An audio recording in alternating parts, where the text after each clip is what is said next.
வேலூர் மாவட்டத்தில் உள்ள நேதாஜி மார்க்கெட் சேரும் சகதியுமாக காட்சியளிக்கும் நிலையில் குவிந்து கிடக்கும் காய்கறி கழிவுகளால் துர்நாற்றம் வீசி வருகிறது. பொதுமக்கள் அதிகமாக கூடும் பிரதான மார்க்கெட்டை பராமரிப்பின்றிருப்பதால் வியாபாரிகள் வேதனை அடைந்துள்ளனர். இதுகுறித்து அங்கிருக்கும் வணிகர்களிடம் எமது செய்தியாளர் பிரீத்குமார் நடத்திய நேர்காணலை பார்க்கலாம்.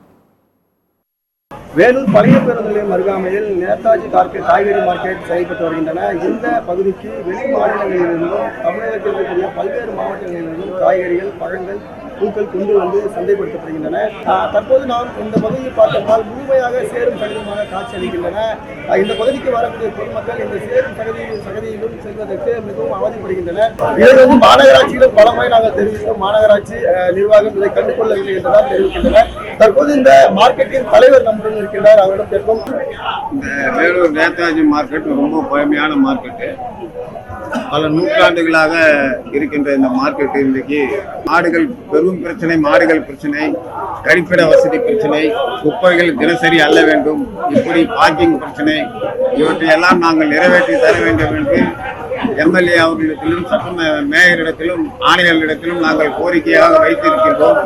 நன்றி சார். அதாவது இது தெரிவிப்பது என்னவென்றால், நாங்கள் வணிகர்களை அழைத்து ஆலோசனை மேற்கொண்டு இதற்கான நடவடிக்கைகளை எடுக்காவிட்டால் கடுமையான நாங்களும் நடவடிக்கைகளை ஈடுபடுவோம். தற்போது இந்த பகுதியில் இருக்கக்கூடிய வணிகர் அவரும் கேட்போம். பாதிப்போம். மழை பெஞ்சா தண்ணி போகும், அப்போ சேரு வியாபாரம் பண்ண முடியாது. மாடு அதிகம் ஆடுனாது கொசு ஜாஸ்தியாக சேர்ந்தாத கொசு உற்பத்தி ஆகுது. தகுந்த மாதிரி மழை பெஞ்சாலே வியாபாரம்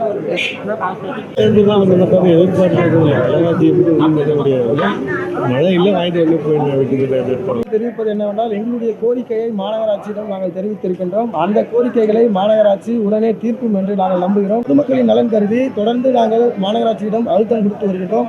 மாநகராட்சி நடவடிக்கை மேற்கொள்ள வேண்டும் என்பதே இந்த பகுதியில் இருக்கக்கூடிய வணிகர்களின் முக்கிய எதிர்பார்ப்பாக உள்ளது.